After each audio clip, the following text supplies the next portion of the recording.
Hi, this is Jared from Strong Roots Farm. Today I'm going to talk about how we move cows. Coming up after this. I'm Jared McGinnis. Live in Southern Ohio with my awesome wife Jenny. We have 4 sons, Colt, Gideon, Ruger, and Gatlin. This is a story of how we sold our new home in the suburbs, purchased an old, unserviceable farm, and began to transform it into a local food source for us and our local community. We're on a mission of faith, family, and healthy food. Please subscribe and come with us on this journey. We are Strong Roots Farm. Today, we're moving cows. Come on, girls. This is cool. So we just walked, I just trailed all the way up from the barn. I'll show you that in a second. All I did was carry this blue bucket that I throw some string in and some stuff. They follow me all the way back. They get moved every day to different paddocks. You can see here, I just moved them. And I try to move them about 4 o'clock, 5 o'clock each day. That's about the time I get home from work. So it's the same time each day. They're in this brand new paddock. Tomorrow they'll be moved over here to this field, which I'll slot off into different paddocks, and they'll clean up this grass over here. So I'm going to show you where we moved them from. So we just baled the hay here on this field, this whole field here. There's about 10 acres here. I moved them all the way up from the barn down this tree line. So this whole tree line, they had a really thin paddock for one day. We didn't get real close with the hay bales and the cutting and everything, so I let them graze that for one day. I moved them all the way back through this gate here at this far end, and then brought them into this paddock here.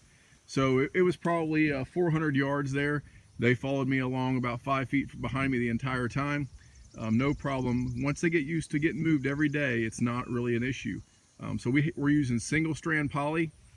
So as you go back here to my poly fence, you can see I've just got one strand, okay, on these poly posts that are about 50 feet apart or so.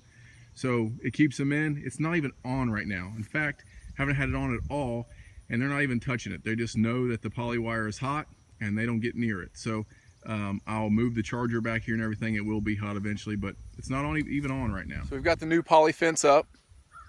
Cows are in here. They're nicely and content.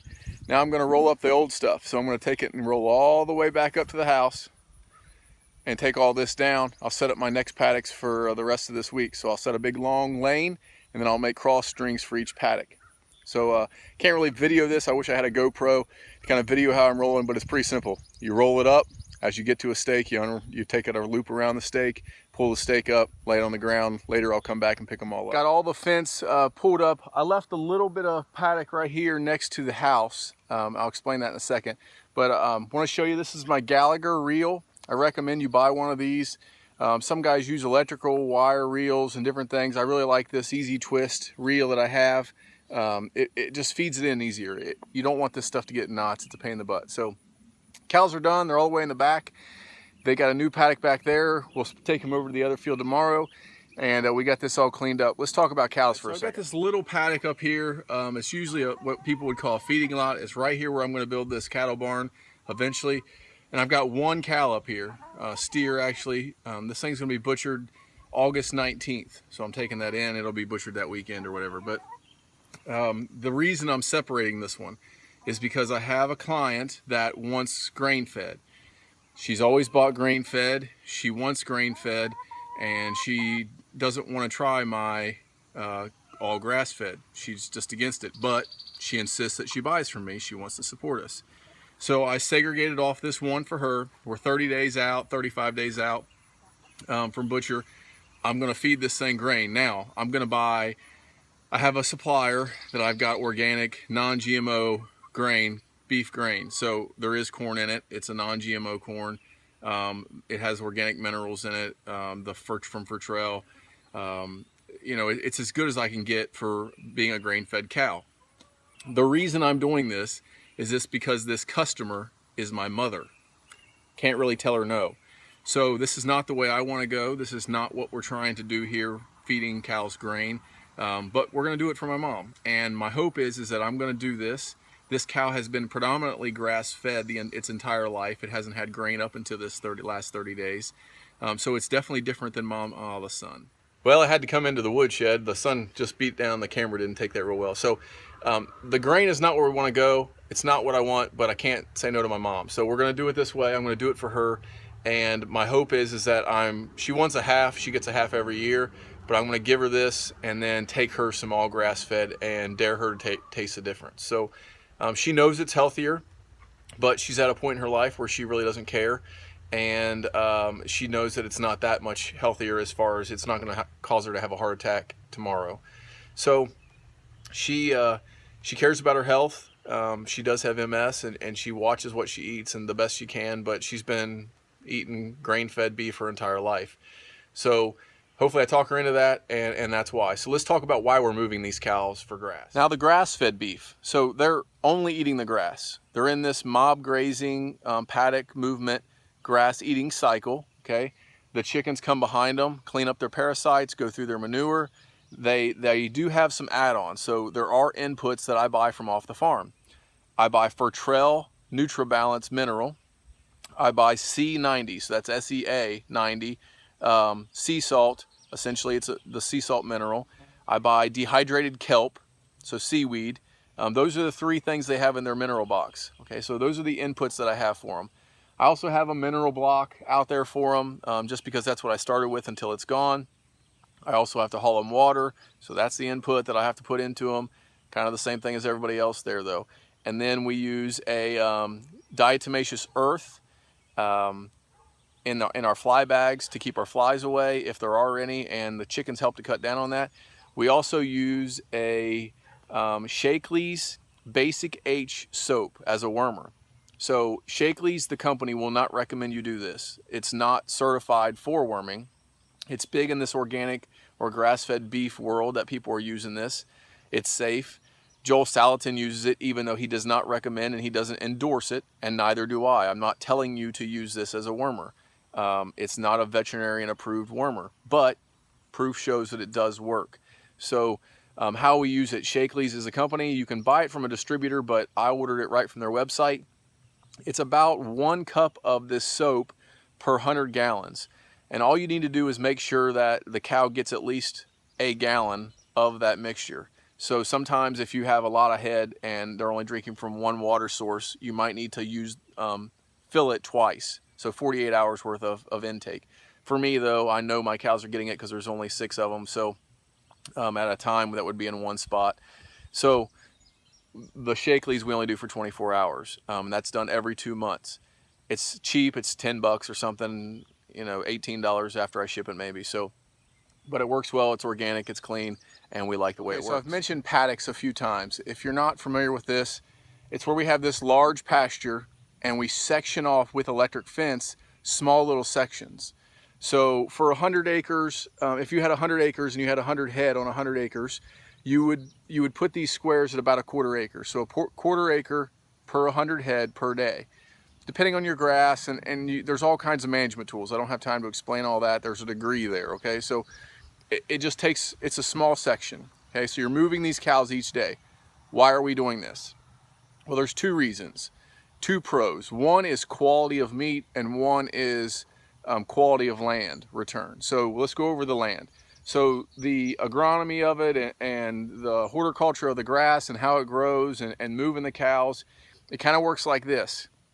There's lots of different types of grass in this field, okay? It's different things.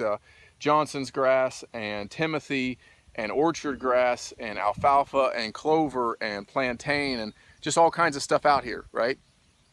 Some of this is like Snickers and some of this is like green beans or spinach, okay? So it's okay. I'm doing organic farming and I'm going to tell you it's okay to have a Snickers every now and then. You know, I have one of those every now and then, but it's not good. So if you let a cow go in this entire field, he's going to go through and eat all the Snickers first, just like a 3-year-old would, okay? And then he'll come back later and eat what's left and go through. What happens is with that is that the weed pressure can grow. So they say every 7 years you should redo your pastures. With this method, in this small sectioning off, the cows are forced to eat everything in that area before they move on. So they get a wide variety of diet in that area in that day. And they trample down anything, any weed, anything that they don't want gets trampled down and put back into the soil. So there becomes less weed pressure because the good weeds are cleaned at the top. The other ones are trampled down. The weeds are trampled down and broke, and the good grass can come back quicker. So over time, you tend to build up your soil in your pastures. That's why we do it for pasture management. The other thing is for the farmer, for the pro for the grass, is that you tend to eat less this way, or you tend to section off areas where you can make more hay. So productivity rises. So I can section off this half of the pasture, run my routes through it while that side is growing. Instead of open grazing where they would just graze everywhere, then I can bale that, and then in 2 or 3 weeks later, move the cows over to that side and rotate them through. Now I've baled in my same pasture that I used to just graze. Increase productivity. Second thing is quality of meat. So they're eating a wide variety, so obviously they're getting more nutrients, that the meat becomes more nutrient dense. It's called mob grazing. So I don't know if Joel Salatin come up with that, but he's kind of the founder of this. He's the Don of pasture grazing. He kind of goes over some stuff, but your local ag agent, everybody will have classes on pasture managements and different things like that. So this will be a part of that. The quality of meat is rising in these small paddocks for a few reasons. One is the density of nutrients because they're eating a lot. The other is that they're moving on. So they're leaving their parasites here and they're going to a fresh piece of ground. They won't come back to this for 30 to 60 days in the same square. By then the sun will have killed everything. So pest management to your beef is less. Okay, so there's less parasites, there's less things like that to grow, and hence no chemicals and better quality of meat. It helps here. So what's the negatives? Well, I think it's more cost effective. One, because I don't have to have a big baler, a big tractor with a big bucket loader. I have a tractor, but it's just not big enough to lift a round bale into a barn. I don't have to have all that equipment because I can graze longer throughout the year. But it does take more man labor hours. Okay, it does take 20 minutes for me to come out here. Now, if you do the math and you're kind of into business and doing the economics of farming, the 20 minutes I spent moving cows today, if I would have had to buy hay, I could easily pay myself for that 20 minutes of time each day. So yes, I'm spending 20 minutes a day moving cows, but in the long haul, I'm paying for myself by not having to buy as much hay or pay somebody to bale my hay for me. So there is some time issues though. If you don't want to get out in the field, it's not a good thing. It does cause some extra effort, some extra labor on your farm.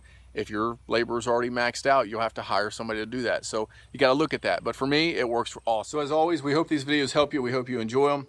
I want you to be aware though, in the next few weeks, we're going to be doing something different with our videos. I'm not going to be talking about farm stuff.